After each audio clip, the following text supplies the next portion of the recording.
Sir आपका नाम? ओम प्रकाश खजुरिया, आम आदमी पार्टी से।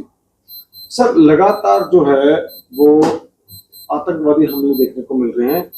पिछले 100 घंटों की बात करूंगा तो वहां पर 4 आतंकवादी हमले हुए जम्मू संभाग में।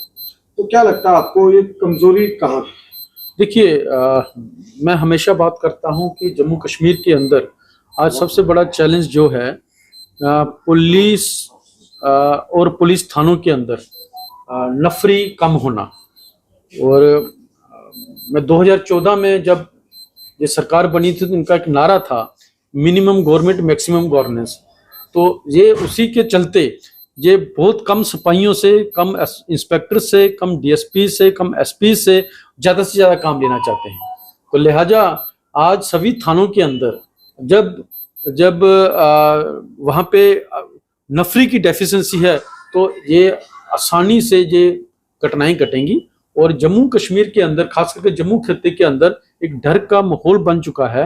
जम्मू को रेड अलर्ट पे रखा गया है। आने वाले दिनों में अमरनाथ यात्रा शुरू होनी है। आज जम्मू कश्मीर के अंदर एक बहुत बड़ा दिन है। आज माँ खीर भवानी के वहां पे कश्मीरी श्रद्धालु जो हैं, कश्मीरी पंडित जो आस्था का केंद्र है उन कश्मीरी पंडितों के लिए वहां इकट्ठे हुए हैं, और दूसरी तरफ जम्मू के अंदर हमले हो रहे हैं।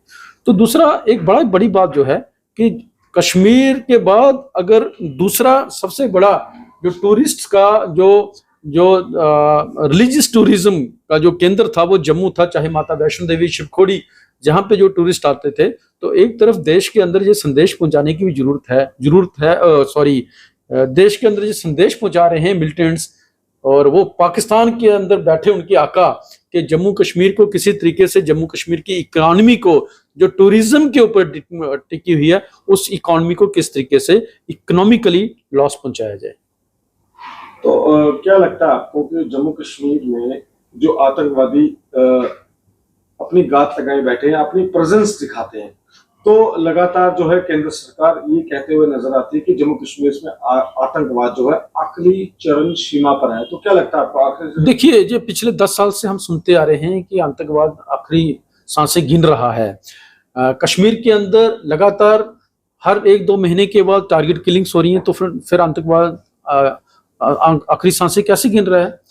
ठीक है। और सबसे बड़ी बात यह है कि देश के प्रधानमंत्री शपथ ले रहे हैं और उस समय जम्मू कश्मीर के अंदर हमला हो रहा है, और हमला भी जो है माता वैष्णो देवी के यात्रियों के ऊपर हो रहा है, वो हमला हो रहा है। ठीक है, शिवखोड़ी में हमला हो रहा है, और उसके बाद जम्मू खित्ते में हमला हो रहा है जहां इस तरीके के पहले टेररिस्ट हमले नहीं होते थे। तो लिहाजा अगर हीरानगर माने, कठुआ माने, और सबसे बड़ी बात जो है ये टेररिस्ट अगर अंदर घुस रहे हैं आईबी से, मतलब इंटरनेशनल बॉर्डर से, तो सिक्योरिटी एजेंसीज की फेलियर है। जो मिनिस्ट्री ऑफ होम अफेयर्स को, मिनिस्ट्री ऑफ डिफेंस को ये कबूल करना चाहिए जहां सिक्योरिटी फेलियर है। मतलब आप आम आदमी पार्टी का साफ तौर पर ये कहना है कि सिक्योरिटी फोर्सेस का ये विफल है जो कि आतंकवाद जो अंदर घुसता हुआ नजर आ रहा है। देखिए, आतंकवादी जिस तरीके से अंदर घुस रहे हैं, और एक तो सबसे बड़ी बात यह है कि पाकिस्तान में बैठे उनके आका नहीं चाहते कि जम्मू कश्मीर के अंदर चुनाव हो, क्योंकि जम्मू कश्मीर के अंदर डेमोक्रेटिक व्यवस्था नहीं बहाल देना चाहते। और दूसरा, इन चुनावों, इन आतंकवादी हमलों के जरिए जम्मू कश्मीर के अंदर जो हमारा कम्युनल हार्मनी है उसको डिस्टर्ब करना चाहते हैं।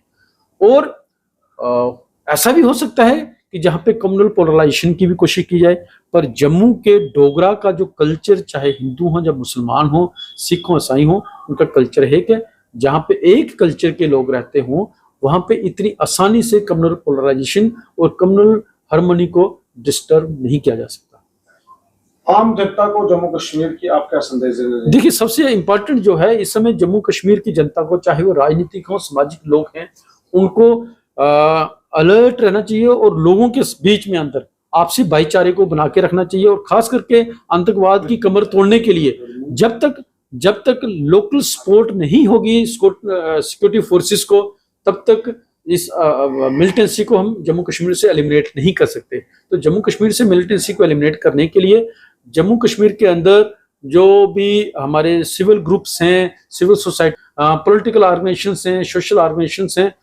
वो अपनी जगह पे जमीनी स्तर पर उस एजेंडे को फेल करने के लिए जो जम्मू कश्मीर के अंदर सांप्रदायिकता के नाम पे लोगों को लड़ाना चाहते हैं, उस एजेंडे से हटा के एक नेशनल बिल्डिंग की तरफ जम्मू कश्मीर के लोग जो आगे बढ़ रहे हैं उसकी तरफ लोगों को जागरूक करना होगा। चलिए,